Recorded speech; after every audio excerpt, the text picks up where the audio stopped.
जय श्री कृष्णा मित्रों, राधे राधे। स्वागत है आप सभी का हमारी आज की वीडियो में। आज हम सुनेंगे उत्पन्ना एकादशी की व्रत कथा। ओम नमो भगवते वासुदेवाय नमः। नौमी शरण क्षेत्र में श्री सूत जी ब्राह्मणों से बोले, हे ब्राह्मणों, विधि सहित इस एकादशी महात्म्य को भगवान श्री कृष्ण ने कहा था। प्रेमी जन ही इस व्रत की उत्पत्ति को प्रेम पूर्वक सुनते हैं और इस लोक में अनेक सुखों को भोग कर अंत में विष्णु पद को प्राप्त करते हैं। श्री सूत जी बोले, हे ब्राह्मणों, सर्वप्रथम इस एकादशी महात्म्य को भगवान श्री कृष्ण ने अर्जुन से कहा था। उसी के अनुसार मैं आपसे कहता हूँ। अर्जुन ने पूछा था, हे जनार्दन, इस एकादशी व्रत का महात्म्य क्या है? इस व्रत के करने से क्या पुण्य मिलता है और इसकी विधि क्या है? सो आप मुझसे कहिए। ऐसा सुनकर श्री कृष्ण भगवान ने कहा, हे अर्जुन, सबसे पहले हेमंत ऋतु के मार्गशीर्ष महीने में कृष्ण पक्ष की एकादशी का व्रत करना चाहिए। दशमी की शाम को दातून करना चाहिए, परंतु भोजन नहीं करना चाहिए। एकादशी को सुबह संकल्प के अनुसार कार्य करना चाहिए। दोपहर में संकल्प पूर्वक नदी, सरोवर, बावड़ी, कुआं आदि में किसी एक में स्नान करना चाहिए। स्नान करने से पहले शरीर पर मिट्टी का चंदन लगाना चाहिए।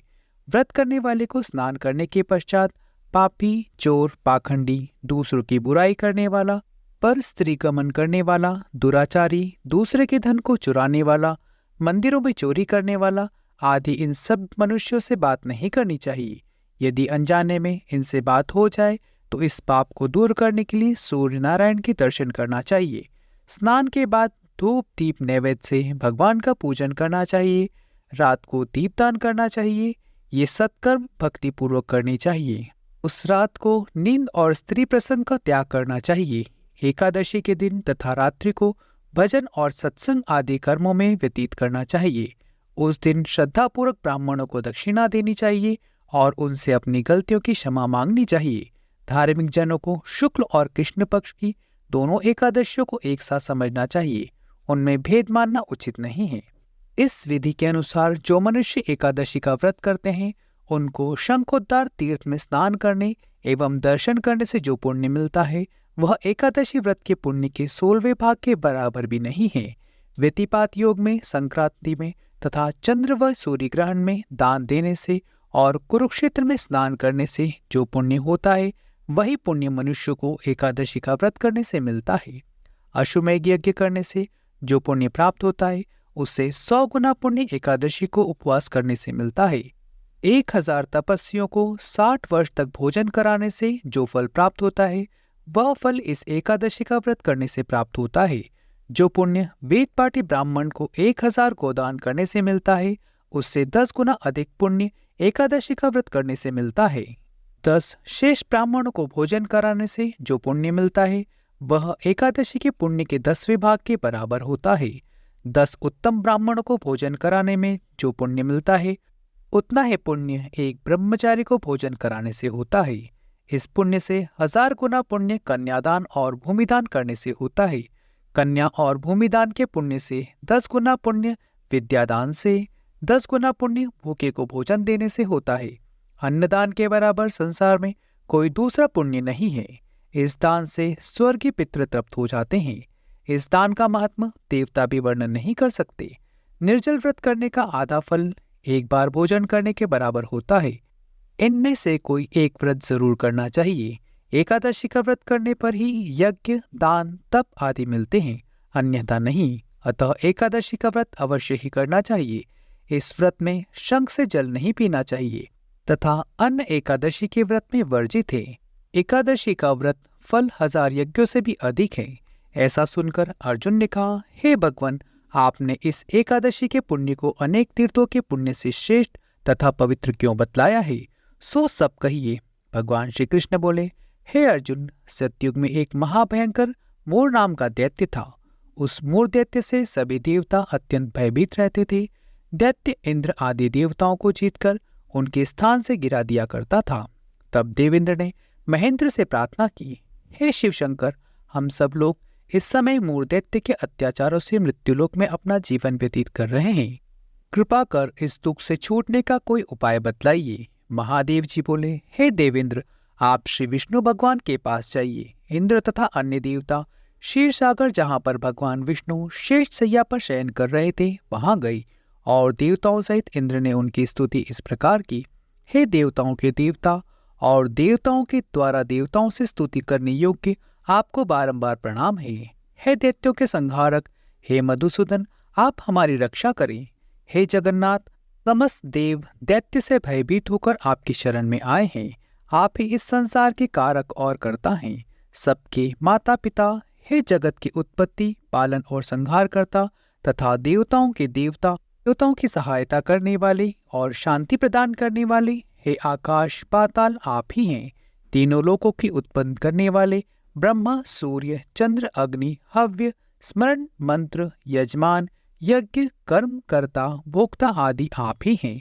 हे देव, शरण में आए हुए कि आप ही रक्षा करने वाले हैं। इस समय दैत्यों ने हमें स्वर्ग से निकाल दिया है, अब आप हमारी रक्षा कीजिए। देवताओं की करुण वाणी को सुनकर श्री विष्णु भगवान बोले, हे देवताओं, वह कौन सा दैत्य है जिसने देवताओं को जीत लिया है? वह कहाँ रहता है तथा उसमें कैसा बल है? यह सब मुझसे कहो। भगवान के वचनों को सुनकर इंद्र बोले, हे भगवान, प्राचीन समय में नाड़ीजंग नाम का एक दैत्य था। उस दैत्य की ब्रह्मवंश में उत्पत्ति हुई थी। उस दैत्य के लड़के का नाम मूर है। वह अपनी राजधानी चंद्रावती में रहता है। वह अपने बल से समस्त विश्व को जीतकर और सब देवताओं को देवलोक से निकालकर इंद्र, अग्नि, यम, वरुण, चंद्रमा, सूर्य बनकर पृथ्वी को तपाता है, मेघ बनकर जल की वर्षा करता है। अतः आप उस दैत्य को मारकर देवताओं की विजय कराओ। इंद्र के वचन सुनकर श्री भगवान विष्णु बोले, हे देवताओं, मैं तुम्हारे शत्रुओं का शीघ्र ही संहार करूंगा। अब आप सब चंद्रावती नगरी को जाइए। इस प्रकार भगवान विष्णु देवताओं से कहकर उनके पीछे पीछे चंद्रावती नगरी को चले। उस समय मोर अनेक दैत्यों के साथ युद्ध भूमि में गरज रहा था। युद्ध होने पर असंख्य दानव अनेक अस्त्र शस्त्र को धारण कर देवताओं से युद्ध करने लगे, परंतु देवताओं दानवों के आगे एक क्षण भी न ठहर सके। तब भगवान विष्णु भी युद्ध भूमि में आ गए। दानवों ने भगवान विष्णु को देखा तो वे उन पर अस्त्र शस्त्र का प्रहार करने लगे। भगवान विष्णु भी चक्र और गदा से उनके शस्त्रों को नष्ट करने लगे। इस युद्ध में अनेकों दानव सदैव के लिए सो गए, परंतु देवताओं का राजा मुर भगवान के साथ निश्चल भाव से युद्ध करता रहा। भगवान विष्णु मुर को मारने के लिए जिन जिन शस्त्रों का प्रयोग करते, वे सब उसके तेज से नष्ट होकर उस पर पुष्पों के समान गिरने लगे। वह आपस में मल्ल युद्ध करने लगे, परंतु उस दैत्य को न जीत सके। अंत में भगवान विष्णु शांत होकर विश्राम करने की इच्छा से बद्री का आश्रम गए। उस समय 48 कोस लंबी एक द्वार वाली हेमवती नाम की गुफा में शयन करने के लिए भगवान विष्णु को से, हे अर्जुन, तब मैंने उस गुफा में शयन किया। वह दैत्य भी वहां आया, मुझको शयन करता देख मारने को तैयार हो गया। उसी समय मेरी देह से एक अत्यंत सुंदर कन्या दिव्य अस्त्र धारण करके उत्पन्न हुई और दैत्य के सामने आकर युद्ध करने लगी। वह दैत्य इस कन्या से लगातार युद्ध करता रहा। कुछ समय बीतने पर इस कन्या ने क्रोध में आकर उस दैत्य के अस्त्र शस्त्र के टुकड़े टुकड़े कर दिए और उसका रथ तोड़ दिया। वह दैत्य महान क्रोध करके उससे मल्ल युद्ध करने लगा। उस कन्या ने उसको धक्का देकर मूर्छित कर दिया। जब वह दैत्य मूर्छा से जागा तो उस कन्या ने उसका सिर काटकर यमपुरी पहुंचा दिया। अन्य समस्त दानव भी ऐसा देखकर पाताल लोक को चले गए। जब भगवान विष्णु की निंदा टूटी तो उस दैत्य को मरा देखकर अत्यंत आश्चर्य करने लगे और विचारने लगे, इस दैत्य को किसने मारा? तब कन्या भगवान से हाथ जोड़कर बोली, हे भगवान, यह दैत्य आपको मारने को तैयार था, तब मैंने आपके शरीर से उत्पन्न होकर इसका वध किया है। इस पर भगवान बोले, हे कन्या, तूने इसको मारा है, अतः मैं तेरे ऊपर अत्यंत प्रसन्न हूँ। तूने तीनों लोकों के देवताओं को सुखी किया है, इसलिए तू अपनी इच्छा अनुसार वरदान मांग। कन्या बोली, हे भगवान, मुझे ये वरदान दीजिए कि जो मेरा व्रत करे उसके समस्त पाप नष्ट हो और अंत में वह स्वर्ग को जाए। मेरे व्रत का आधा फल रात्रि को मिले और उससे आधा फल एक समय भोजन करने वाले को मिले। जो मनुष्य भक्तिपूर्वक मेरे व्रत को करे वह निश्चय ही आपके लोक को प्राप्त करे। कृपा कर मुझे ऐसा ही वरदान दीजिए। जो मनुष्य दिन तथा रात्रि को एक बार भोजन करे वह धन धान्य से भरपूर हो। इस पर भगवान विष्णु उस कन्या से बोले, हे कल्याणी, ऐसा ही होगा। मेरे और तेरे भक्त एक ही होंगे और अंत में संसार प्रसिद्धि को प्राप्त होकर मेरे लोक को प्राप्त होंगे। हे कन्या, एकादशी को पैदा होने से तेरा नाम एकादशी हुआ। जो मनुष्य तेरे इस दिन व्रत को करेगा उसके समस्त पाप नष्ट हो जाएंगे और अंत में मुक्ति को प्राप्त करेगा। तू मेरे लिए अब तीज, आठें, नवमी और 14 से भी अधिक प्रिय है।